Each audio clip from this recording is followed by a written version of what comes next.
Yo, what's up everyone? For today's video ay gagawa na naman tayo ng panibagong vlog para sa araw ng ating kasal.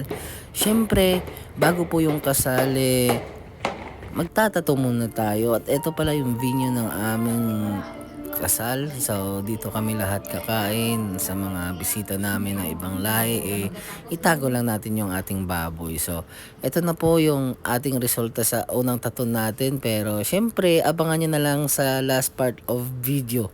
So bago po ang lahat ay magkakape muna kami bago yung sakita na mangyayari. So ito po yung ginawa nating stencil at lilinisan natin yung likod ni Madam and lagyan ng transfer gel para ilagay natin yung ginawa nating stencil paper. At saka yung pyesa natin ngayon is Phoenix. Pumili si Madam ng design. So yung napili niya is black and gray lang sana to. So ginawa kong colored kasi nga special yung ating Madam ngayon.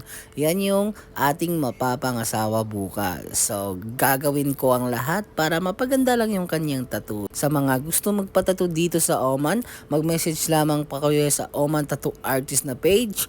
At syempre, baka pwede naman po na pakilambing o grabe.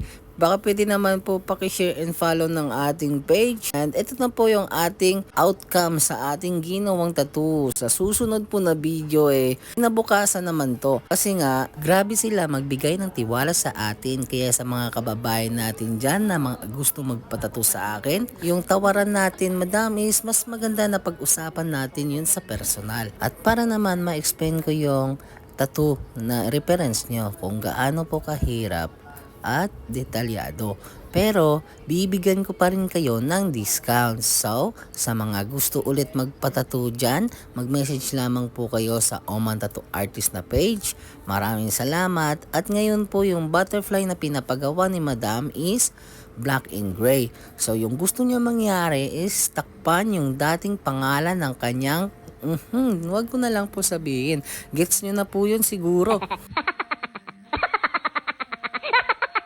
Ang masakit na nakaraan ni Madam ay takpan natin ng butterfly na gusto niya. At kung nakikinig naman po si Madam sa ating video ngayon, mag-comment down below. At ito na pala yung outcome ng ating tattoo kay Madam. So nawala na yung sakit na nakaraan. At ngayon, bago na naman ang ating kliyente, gusto niya na magpatattoo ng minimalist. So ito na po yung ating resulta. So pamandalian lang po na tattoo ito. Nasa 30 minutes ata matatapos. At punta na po tayo sa pangatlo nating kliyente. Ito po yung nakakatawa dahil habang nagtatato ako mas masakit yung tingin ni Madam sa akin kaysa para suntukin ako sa muka.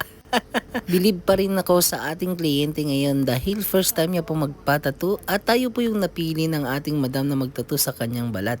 At eto na po yung ating resulta. O kita nyo naman, black and gray lang ang gusto ni Madam na ipatattoo, ginawa nating colored. At eto naman po ang una nating ginawang tattoo. At sa may mga katanungan, mag-message lamang po kayo sa Oman Tattoo Artist na page. Hanggang dito na lang, maraming salamat.